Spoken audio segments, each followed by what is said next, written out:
क्या कभी आपने कोई ऐसा व्यक्ति देखा है कि जो हमेशा मांसाहारी करता है?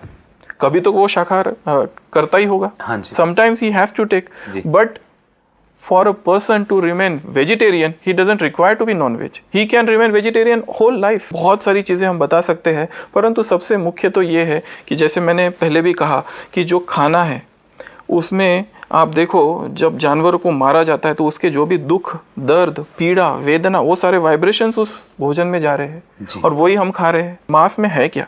It contains proteins. हाँ जी. उसमें कैल्शियम नहीं है, उसमें फाइबर्स नहीं है. वेजिटेरियन डाइट है, उसमें फाइबर्स होते हैं. That is very good, important for the body. उसमें कैल्शियम होता है, उसमें बहुत सारे विटामिन होते हैं. बाकी जो मांस है उसमें there is nothing but only proteins. और जो जानवरों का जो मांस है, आजकल तो ऐसा हो गया है कि वो जानवरों को पहले पाला जाता है, उनको बहुत सारे इंजेक्शंस दिए जाते हैं, इंजेक्शन से उनको अच्छा तगड़ा बनाया जाता है. दे माइट बी कार्सिनोजेनिक, और फिर उसको खाया जाता है. और जो भी भोजन है, जो मांस है, उसका आप अगर देखो, जो फ्रेश मांस है उसका कलर कुछ और होता है और जो अवेलेबल होता है उसका कुछ और होता है. उसमें भी वो लोग केमिकल्स डालते हैं. तो ये जो पीरियड है मांस बनना और खाना, उसमें बहुत बड़ा गैप है. And there is every chances that this meat can get infected by viruses. जी. तो ये भी मतलब बहुत सारी बातें हैं इसमें. अगर देखो, आपको अगर मांस आप खा रहे हो तो साथ में ये सारे वो जानवर के वाइब्रेशंस, उसमें वायरसेस, और हमारा शरीर उसको एक्सेप्ट नहीं करता है, फिर भी हम खा रहे हैं. और आपने जो बात कही कि भाई शारीरिक शक्ति बढ़ती है, तो आज ये सारे जो तथ्य मैंने आपको बताए, इसके बाद तो बहुत सारे ऐसे जो खिलाड़ी है उन्होंने भी जैसे कि अभी वेजिटेरियन डाइट चालू कर दिया है. जी. मांसाहार से तो बहुत नुकसान ही है. मैं तो कहूँगा इससे जितना जल्दी हो सके हमें छूटना चाहिए, और जितना जल्दी हो सके, क्योंकि हमारे जीवन का लक्ष्य क्या है? हमारे जीवन का लक्ष्य है सुख और शांति. हमारे जीवन का लक्ष्य है संपूर्ण स्वास्थ्य. तो उसके लिए हम ऐसी चीज़ नहीं खा सकते कि जो हमारे शरीर पर विपरीत परिणाम डाले या हमारे मन पर भी विपरीत परिणाम डाले. जी. और किसी प्राणी को दुख पहुंचाना तो हम सुख की कामना कर ही नहीं सकते. किसी को दुख देकर हम कैसे सुखी हो सकते हैं? जी. और भारत की मान्यताओं और मैथोडोलॉजी पर भी गौर करें तो हनुमान जी को बड़ा शक्तिशाली बताया गया. जी. और उन्होंने कभी मांसाहार नहीं किया. मैं इसमें एक छोटा सा एक बात बताऊंगा कि जो आपने श्री रामकृष्ण परमहंस की बात तो सुनी होगी. जी. उनके पास एक व्यक्ति हमेशा आता था जो कि काली का जो मंदिर था वहां पर वो बकरा मतलब बलि चढ़ाता था. जी. तो कुछ साल वो आया ही नहीं, तो अचानक एक दिन आ गया. तो रामकृष्ण जी ने उनसे पूछा कि भाई क्यों आजकल तुम बलि नहीं चढ़ाते? तो उसने कहा क्या करूं, दांत नहीं रहे ना.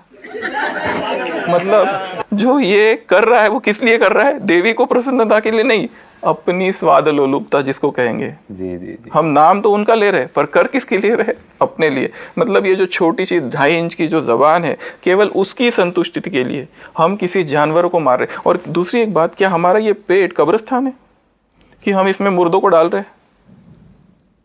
तो ये सोचने की बात है. बहुत सुंदर रिसर्च इस नॉन वेजिटेरियन डाइट के ऊपर हुआ. मेरे ख्याल से ऐसा रिसर्च और शायद कभी हुआ ही नहीं, क्योंकि ये जो रिसर्च है, इतना बड़ा रिसर्च हुआ, ये हुआ था लगभग 70s एंड 80s के बीच में. जी. एक कैलिफोर्निया में यूनिवर्सिटी है, लूमा लिंडा यूनिवर्सिटी. तो उसमें लगभग 10,000 लोगों को लिया गया. जी. और उन पर ये प्रयोग किया गया कि उनको सात्विक आहार खिलाया गया, वेजिटेरियन डाइट दिया गया. जी. और इस प्रयोग का जो निष्कर्ष था वो ये था, बहुत ही चौंकाने वाला वो निष्कर्ष था कि जिनको शाकाहारी भोजन दिया गया उनकी आयु बढ़ गई. और ये स्टडी ऐसा था कि पहले तो खाली 10,000 लोग, फिर बाद में by the end of the study about 96,000 people got attach to this study. और जो रिसेंट में एक जो कॉन्फ्रेंस हुई थी फिलाडेल्फिया में कि न्यूट्रिशन एंड डाइटिक्स की, उसमें ये जो स्टडी है ये प्रेजेंट की गई. और उसमें कहा गया है कि जो लोग वेजिटेरियन डाइट लेते हैं उनका average life span is more about 6.5 to 9.5.